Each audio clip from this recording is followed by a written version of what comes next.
Bonjour et bienvenue dans cette rubrique Qu'est-ce qui vous pèse le plus en ce moment? Voici la lettre que j'ai reçue de Clotilde. Bonjour Elisabeth, en ce qui me concerne, deux choses me préoccupent énormément. La Covid, bien sûr, cette épée de Damoclès que nous avons tous au-dessus de la tête et les répercussions que cela entraîne.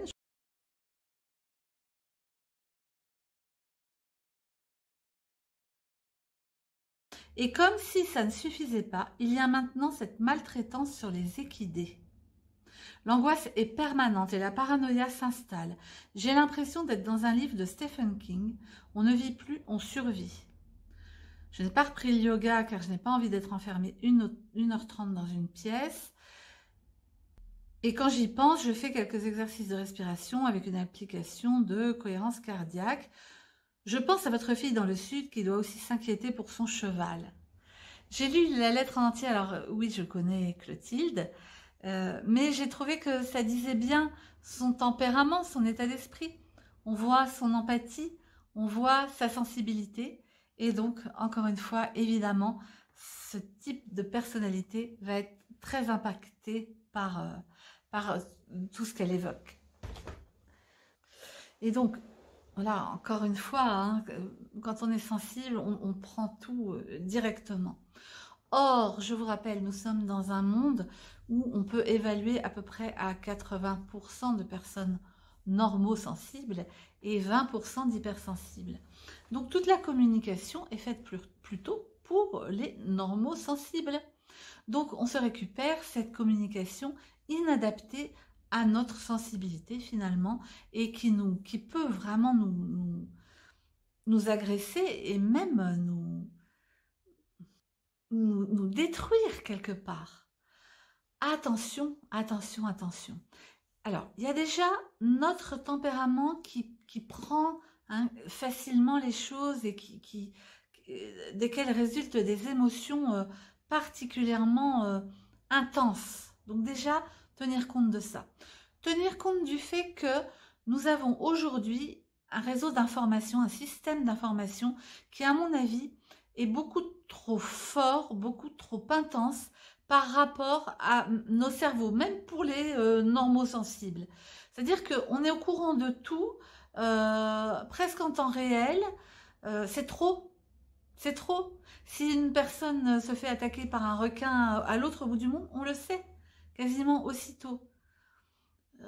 Je me dis qu'il y a 50 ans et au-delà, on avait les nouvelles de notre village et puis certainement de temps en temps des nouvelles un peu élargies, mais rien à voir avec ce dont on est bombardé aujourd'hui. Donc voilà, je viens d'employer l'expression ce dont on est bombardé. Donc reprenons le pouvoir et freinons, stoppons, bloquons. C'est-à-dire qu'on peut évidemment tout à fait s'informer des choses, mais pas laisser passer autant que ce dont on nous arrose. Hein. On a moyen de se protéger, protégeons-nous.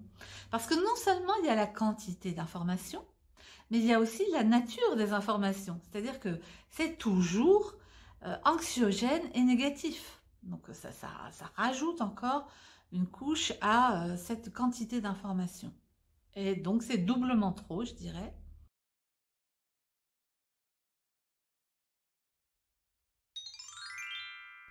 Et puis plus profondément, je pense qu'on a une espèce de fréquence intérieure. On a au fond de nous une vraie paix, une vraie joie, un vrai amour. Et le fait d'être comme ça en contact avec ces informations difficiles fait que quelque part, on se met à cette fréquence-là, on se fait embarquer là-dedans. C'est une espèce d'inconscient collectif, mais je pourrais même dire que c'est une sorte de conditionnement collectif. Et c'est là que c'est embêtant, parce que ça vient presque transformer nos capacités, nos belles capacités, nos ouvertures, nous éteindre un peu comme une fleur qui recevrait tout le temps du gasoil sur la tête. Elle aura beau être courageuse, au bout d'un moment, elle va lâcher prise et puis elle va se rétrécir. Donc pour moi, c'est pas du déni de la réalité, c'est juste du filtrage et remettre les choses à une meilleure place pour ce qui est bon pour nous.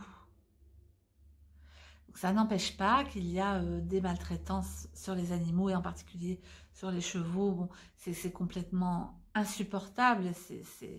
Ça dépasse souvent nos capacités de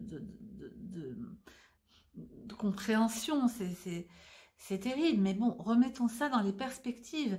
C'est-à-dire que lorsqu'il se passe une chose à je ne sais pas où, on est au courant comme si c'était dans notre jardin. Là, il y a vraiment un effort à faire. Alors, je vous disais, protection, filtre. Et puis aussi, il y a un autre mouvement qui est de se raccorder à notre propre fréquence. Comme je disais, aujourd'hui, on parle beaucoup de vibrations. Parce que regardez le drame, c'est-à-dire que Clotilde nous dit le fait que c'est à cause de la Covid, je pense, hein, qu'elle n'a plus envie d'aller dans une salle fermée. De toute façon, une fois sur deux, un mois sur deux, ça n'existe plus, ces groupes-là. Hein. Donc, on n'a plus cet accès, ou beaucoup moins, cet accès à justement notre respiration intérieure, notre force intérieure.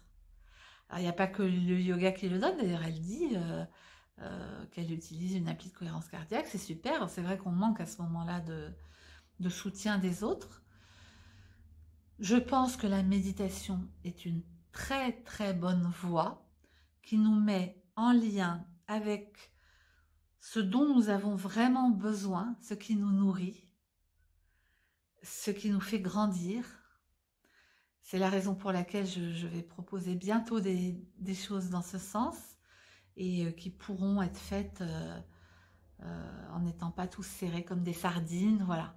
Mais il faut absolument qu'on invente des choses pour revenir à la source, au cœur, pour pouvoir gérer des informations comme celle-là, ne pas dramatiser. Moi, je pense que la quantité des informations fait qu'on est complètement soumis. Donc, nous reprenons notre pouvoir. Puis évidemment, parfois, c'est la thérapie aussi qui permet, là je sors juste d'un travail d'une journée avec les personnes qui font partie du groupe Continuum, c'était extraordinaire. Donc n'hésitez pas, chercher ce genre de lieu. Merci encore Clotilde, voilà, j'espère que tout ça va vous aider et que vous allez pouvoir prendre de la distance et respirer. Et vous savez aussi un autre élément, c'est que ce qu'on imagine est surtout souvent plus grave que ce qui est. Donc, enfin, dans un certain sens, quand on est dans une spirale négative. Après, il y a de la bonne imagination qui au contraire, nous fait sortir. Et tout ça, c'est ce que je promeus. Je vous ai dit dans une autre vidéo, écoutez les auto-hypnoses d'Olivier Lockert. Et lui, il aide énormément à avoir une imagination qui fait grandir.